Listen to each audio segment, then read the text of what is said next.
वेदसमायुक्तं शाश्वतं धर्ममादिशत् किं सत्कर्मं किमाध्यात्मं यदि विज्ञातुमर्हति सर्वशास्त्रेषु ग्रन्थेषु प्रमाणं परमं श्रुति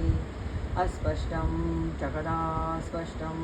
तत्त्वज्ञानविवेचनम् अन्यत्र लभते किन्तु